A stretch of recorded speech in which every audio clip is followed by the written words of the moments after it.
नमस्कार। तो आज हम शुरू कर रहे हैं चैप्टर 12 जिसका नाम है मेडिकेशन एरर्स यानी दवाइयों से जुड़ी गलतियां। आज के इस सेशन में हम 3 मुख्य बातें समझेंगे।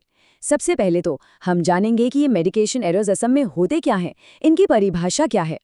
फिर हम LASA ड्रग्स और टॉलमन लेटरिंग के बारे में बात करेंगे, ये क्या तकनीकें हैं और गलतियों को रोकने में कैसे मदद करती हैं। और आखिर में हम ड्रग इंटरैक्शंस को समझेंगे, मतलब जब एक दवा दूसरी दवा के असर को बदल देती है तो क्या होता है। तो चलिए शुरू करते हैं। तो सबसे पहले मेडिकेशन एरर की परिभाषा क्या है, देखिए स्लाइड पर लिखा है, a medication error is any preventable event. सबसे जरूरी शब्द यही है, प्रिवेंटेबल इवेंट। इसका मतलब है ये एक ऐसी घटना है जिसे रोका जा सकता था। ये एक ऐसी गलती है जिससे मरीज को नुकसान पहुंच सकता है या फिर दवा का गलत इस्तेमाल हो सकता है।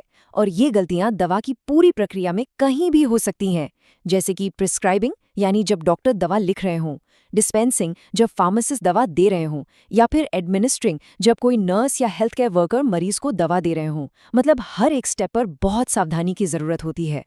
अच्छा, अब जो ये मेडिकल एरर्स हैं ये सिर्फ दवा तक ही सीमित नहीं है, ये कई तरह की हो सकती हैं। कुछ इंसानी भूल की वजह से होती हैं तो कुछ सिस्टम में कमी की वजह से। सबसे पहला प्रकार है मेडिकेशन एरर, जिसकी बात हम कर ही रहे हैं, मतलब गलत दवा दे देना, डोज गलत होना या गलत मरीज को दवा मिल जाना।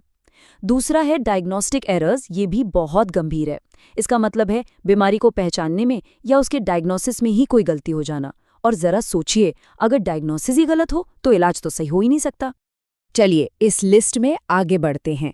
तीसरा है सर्जिकल एरर्स। इसके बारे में हम सबने कभी ना कभी सुना होगा, जैसे ऑपरेशन के दौरान गलत जगह पर चीरा लग जाना या कोई चीज शरीर के अंदर रह जाना। चौथा है सिस्टम फेलियर्स, यानी जब पूरा सिस्टम ही ठीक से काम ना कर रहा हो, जैसे कि अस्पताल में स्टाफ की कमी होना या फिर मशीनें खराब होना। पांचवा है इन्फेक्शंस, मतलब हेल्थ केयर से जुड़े इन्फेक्शंस। मरीज किसी और बीमारी के इलाज के लिए आए और अस्पताल से कोई नया इन्फेक्शन लेकर चले जाएं। और छठा है फॉल्स, यानी मरीज का अस्पताल में गिर जाना। ये खास तौर पर बुजुर्ग मरीजों के लिए काफी खतरनाक हो सकता है। तो अब सवाल ये है कि इन गलतियों के परिणाम क्या होते हैं। देखिए, सबसे पहला और सबसे गंभीर नतीजा है पेशेंट हार्म और डेथ, यानी मरीज को नुकसान पहुंचना या कुछ मामलों में उसकी जान तक चली जाना। अगर मरीज को ज्यादा नुकसान नहीं भी हुआ तो भी उसे लॉन्गर हॉस्पिटल स्टेज यानी ज्यादा दिनों तक अस्पताल में रहना पड़ सकता है। इससे क्या होगा, इंक्रीज्ड हेल्थ केयर कॉस्ट्स, इलाज का खर्च अपने आप बढ़ जाएगा। और इन सबसे ऊपर एक बहुत बड़ा नुकसान होता है लॉस ऑफ ट्रस्ट, यानी मरीज का डॉक्टर और पूरे हेल्थ केयर सिस्टम से भरोसा उठ जाता है।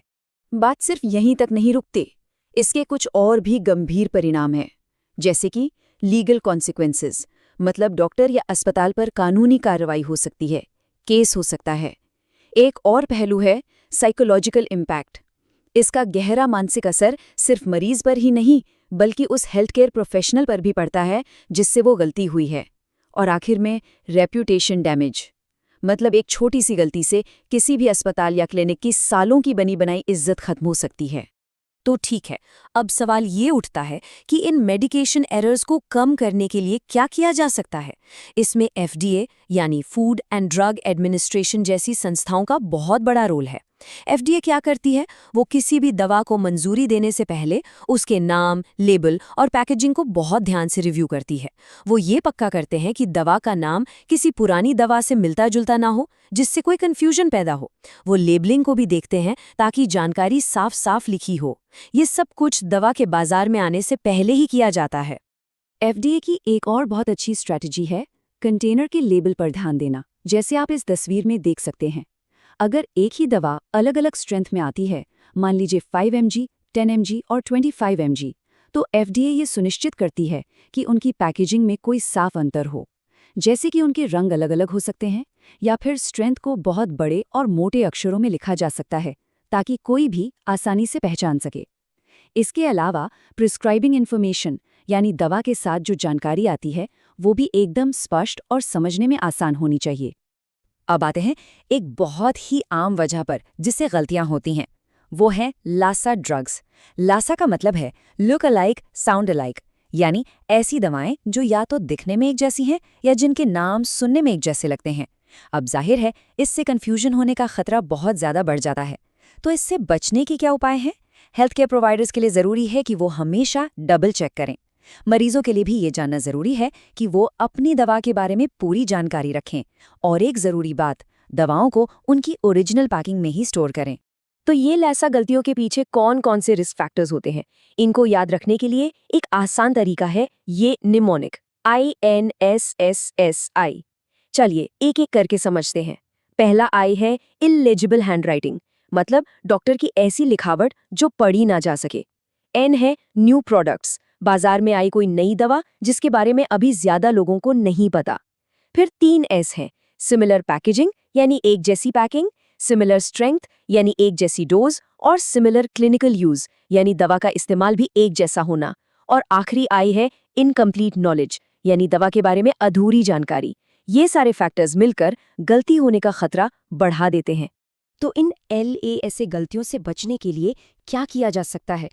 देखिए, दवा खरीदने से लेकर उसे रखने और मरीज को देने तक हर स्टेज पर स्ट्रैटेजी अपनाई जा सकती है। लेकिन एक बहुत ही खास और असरदार तरीका है जिसे कहते हैं टॉलमैन लेटरिंग। अब ये क्या है? ये असल में एक विजुअल तरीका है LASA दवाओं के नामों में अंतर पैदा करने का। इसमें क्या करते हैं कि दवा के नाम के उन हिस्सों को बड़े अक्षरों यानी कैपिटल लेटर्स में लिखते हैं जो अलग होते हैं। इससे नज़र पड़ते ही फर्क समझ में आ जाता है। चलिए अगली स्लाइड में इसका एक बढ़िया उदाहरण देखते हैं। तो ये टॉलमैन लेटरिंग आखिर काम कैसे करती है, यहाँ स्क्रीन पर उदाहरण देखिए। एक दवा है विनब्लास्टीन और दूसरी है विनक्रिस्टीन। ये दोनों कैंसर की दवाएं हैं और सुनने में बहुत एक जैसी लगती हैं। लेकिन टॉलमैन लेटरिंग की मदद से इनके नाम के अलग अलग हिस्सों को यानी ब्लास्ट और टीन को कैपिटल में लिखा गया है। इससे क्या होता है कि हमारी आंखें तुरंत उस अंतर को पकड़ लेती हैं।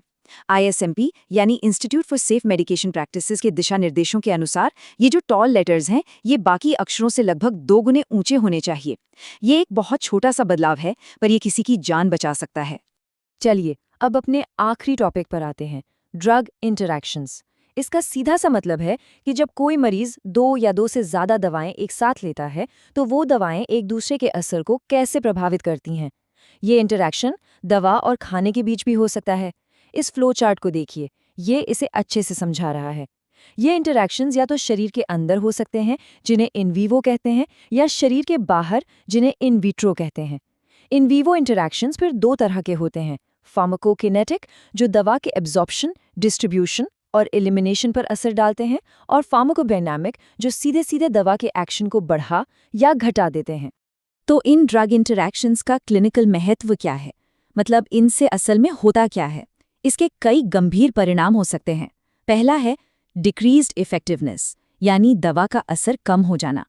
हो सकता है कोई मरीज दवा तो ले रहा हो, पर साथ में ली गई कोई दूसरी दवा उसके असर को खत्म कर रही हो।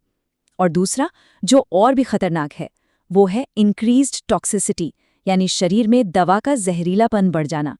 ऐसा तब हो सकता है जो 2 दवाएं मिलकर एक दूसरे के शरीर से बाहर निकलने के रास्ते को ब्लॉक कर दें, जिससे दवा शरीर में जमा होने लगती है। इसके 2 और महत्वपूर्ण प्रभाव हैं। तीसरा है ऑल्टर्ड फार्माकोकाइनेटिक्स। इसका आसान भाषा में मतलब है कि एक दवा दूसरी दवा के शरीर में ट्रैवल करने के तरीके को बदल देती है। इससे खून में दवा की मात्रा बहुत ज्यादा या बहुत कम हो सकती है। और चौथा है पोटेंशिएशन, यानी असर का कई गुना बढ़ जाना। जैसे अगर कोई नींद की 2 अलग अलग गोलियां एक साथ ले ले तो उनका असर इतना ज्यादा हो सकता है कि वो खतरनाक साबित हों। इसलिए इस पूरे अध्याय का सबसे जरूरी सबक यही है, जब भी किसी डॉक्टर के पास जाएं तो उन्हें उन सभी दवाओं, विटामिन या सप्लीमेंट्स के बारे में जरूर बताएं जो पहले से ले रहे हैं। ये एक छोटी सी जानकारी किसी की जान बचा सकती है।